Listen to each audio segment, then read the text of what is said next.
हज़रत अब्दुल्लाह इब्न अब्बास रज़ी अल्लाह ताला अन्हु के दौर में कुछ ताजिर जा रहे थे तिजारत के लिए, कारोबार की गरज से।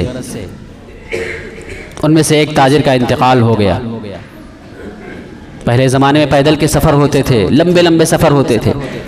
तो एक ताजिर का इंतकाल हो गया तो उन्होंने उसको दफन करना चाहा, तो वहीं कहीं ज़मीन खोदी, कब्र खोदी और चाहा कि यहाँ दफन कर दें। लेकिन जब उनको दफनाने चले तो वहाँ से एक बहुत बड़ा अजदहा और सांप निकला। तो अब ये सोचा कि अब दूसरी जगह कोई खोदी जाए कब्र। दूसरी जगह जब खोदने लगे, जब उनको दफन करना शुरू किया तो वहां भी एक अजदहा निकल आया। अब तीसरी जगह कब्र खोदी, जब इनको रखने चले उस ताजिर को, तो तीसरी जगह से भी वो अजदहा निकल आया। अब लोग हैरत में है, परेशान है, क्या किया जाए। चुनांचे हज़रत अब्दुल्लाह इब्न अब्बास रज़ी अल्लाह ताला अन्हु की खिदमत में हाजिर हुए और फरमाया कि ऐसा ऐसा मामला है, क्या करें। तो अब्दुल्लाह इब्न अब्बास रज़ी अल्लाह ताला ने फरमाया कि तुम सारी ज़मीन खोद डालो, जहां भी खोदोगे वो अजदहा निकलेगा, क्योंकि उसको उसका ऐसा अमल होगा, उसका कोई ऐसा बुरा अमल होगा।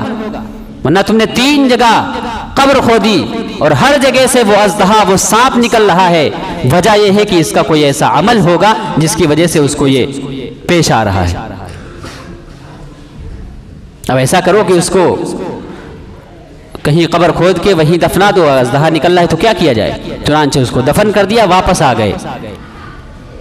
वापस आने के बाद उसके घर पहुंचे, उसकी बीवी के पास पहुंचे और उस बीवी से बताया कि ऐसा ऐसा माजरा हुआ है कि 3 कब्रें खोदी गई, तीनों कब्रों से अजदहा निकल रहा है, तो हम उसको ऐसे ही दफन करके चले आए, बताओ उसका कौन सा ऐसा अमल था।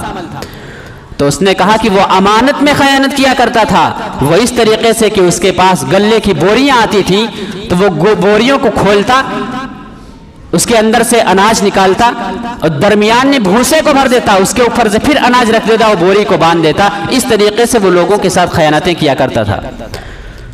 तो अब्बास रजी अल्लाह तआला ने फरमाया, अब्दुल्लाह इब्न अब्बास रजी अल्लाह तआला ने, हाँ यही वजह है कि अल्लाह तबारक व तआला ने उसको दुनिया में भी सजा दी, दुनिया में भी रुसवाई हुई और आखिरत की रुसवाई तो अलग ही है। तो अमानत में खयानत करने का जो अजाब है वो दुनिया में होकर रहता है, अगर दुनिया में ना हो तो आखिरत में तो मिलेगा ही।